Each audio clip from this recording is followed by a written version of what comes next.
창세기 1장 14절에서 19절. 오늘 본문은 하나님의 창조 사역의 넷째 날, 사역으로서 해와 달을 비롯한 모든 별의 창조 내용을 묘사하고 있는 내용입니다. 고대인들이나 지금의 현재인들도 하늘의 해와 달과 별들은 언제나 동경과 경의의 대상일 것입니다. 그래서 아직도 둥근 달을 보면서 자신의 소원을 빌거나 아니면 일식이나 월식을 보면서 기륭을 점치는 것이나 또한 별자리를 보면서 자신의 운세를 풀이하곤 하는 것입니다.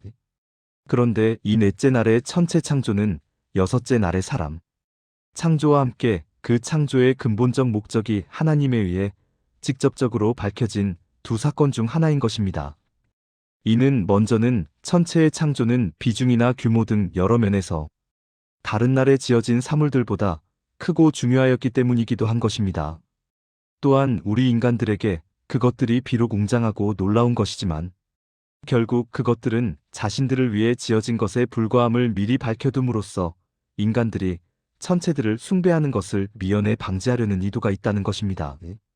다시 말하면 10계명 중 나 외에 다른 신을 믿지 말라는 것에는 일월성신이 한 몫을 차지하고 있다는 것 또한 포함된다는 것을 우리들은 잘 알고 있을 것입니다. 그러나 하나님께서는 특별한 빛에 기초를 하여 자연적인 빛을 만드셨던 것입니다.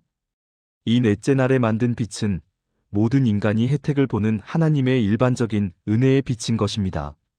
하나님은 모든 사람에게 은혜를 주시는 태양을 통해 오는 빛과 열은 지구의 모든 생명체를 유지케 하는 가장 기본적인 에너지원을 주셨고, 뿐만 아니라 모든 천체들은 그 상호간의 주기적 회전을 통하여 밤과 낮을 주관함은 물론 날짜와 연대를 알 수 있게 하는 기준의 역할까지 수행하도록 창조하셨던 것입니다. 그러므로 저 하늘의 모든 발광체는 하나님의 창조 섭리 안에서 인간의 육체적 생활은 물론 정신생활에 있어서까지 큰 영향을 끼치는 하나님의 은혜인 것입니다. 1장 14절 하나님이 이르시되 하늘의 궁창에 광명체들이 있어 낮과 밤을 나뉘게 하고 그것들로 징조와 계절과 날과 해를 이루게 하라. 하나님께서는 창조 첫날에 이미 빛을 창조하셨습니다. 그러면 첫날의 빛과 본문에서 말하는 넷째 날의 광명은 무엇이 다를까요? 3절의 빛을 나타내는 히브리어와 본문에서 말하는 히브리어의 차이를 볼 때 첫날에는 하나님께서 빛 그 자체를 창조하셨으나 넷째 날에는 빛을 비추는 도구를 창조하셔서 천체에 배치한 것입니다.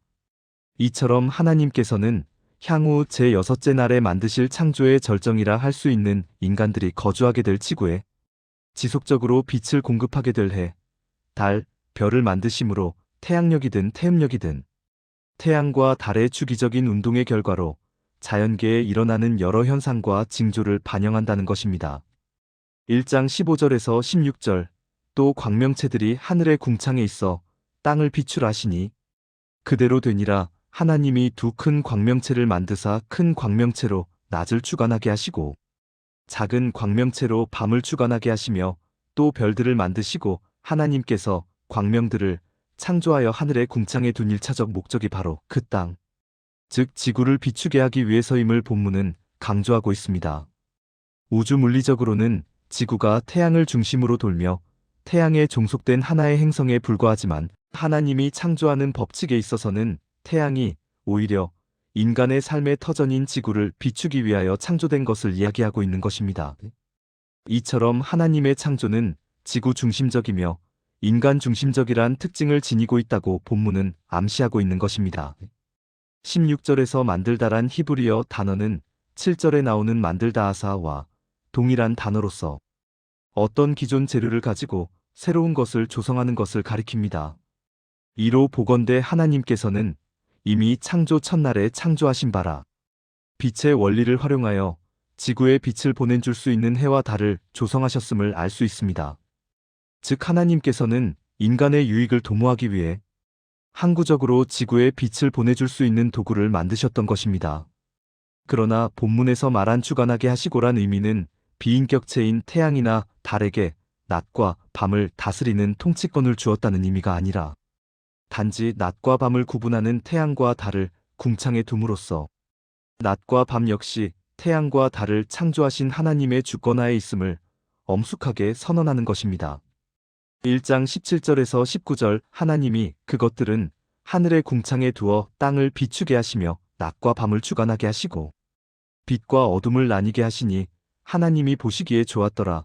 저녁이 되고 아침이 되니 이는 넷째 날이니라. 특히 본문은 큰 광명과 작은 광명과 별들을 만들어 빛이 시킨 분이 하나님이심을 밝힘으로써 고대 이방 사회에서 성행하였던 천체 숭배가 부당함을 밝히고 있는 것입니다. 그리고 이것들은 숭배의 대상이 아니라 오히려 만물의 영장인 인간을 위해 봉사해야 하는 하나님의 피조물에 지나지 않는다는 것이라고 본문은 강조하고 있는 것입니다. 하나님이 보시기에 좋았더라라는 표현은 6일간의 천지창조가 진행되는 동안 7번이나 반복되었습니다. 즉 둘째 날을 제외하고는 매일 이 말이 있었으며 특히 셋째 날과 여섯째 날에는 각각 2번씩 이 말이 선포되었습니다. 즉 이 말은 하나님이 원래 의도하셨던 대로 창조된 여러 피조물에 대해 기쁨으로 승인하는 인준 행위를 의미한다고 합니다. 창세기 1장에는 각각의 창조가 이루어진 후 저녁이 되고 아침이 되니라는 문장이 총 5회 반복됩니다. 이는 최초의 상태가 흑암이었고 그 가운데 하나님께서 빛을 만드셨으니 어둠에서부터 빛으로 상황이 변화되었던 것입니다. 그러한 이유로 저녁에서 아침으로가 하루를 세는 단위일 수 있을 것입니다. 이후로도 고대 이스라엘은 시간을 저녁으로부터 아침까지로 쓰였다고 합니다. 종교와 주술적 신앙의 차이는 종교는 공동체를 위하여 존재하지만 주술적 신앙은 개인을 위한 것이라고 합니다. 즉 오늘 본문에서 하나님이 만드신 피조물인 일월성신에 대한 숭배는 주술적 신앙이란 것입니다. 한번 생각해 보세요.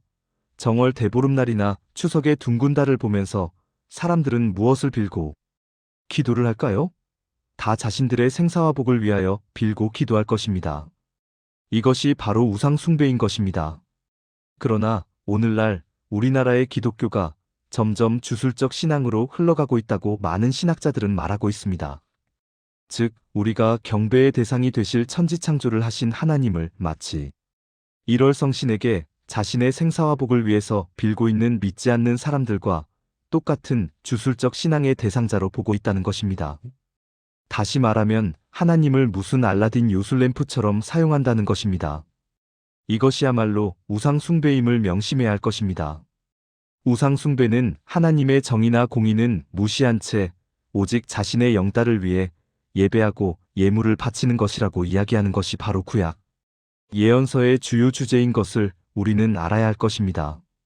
이 시간 나는 과연 하나님을 마치 일월성신과 같은 주술적 신앙의 대상으로 삼고 있지는 않은지 한번 생각해보는 시간이 되었으면 합니다.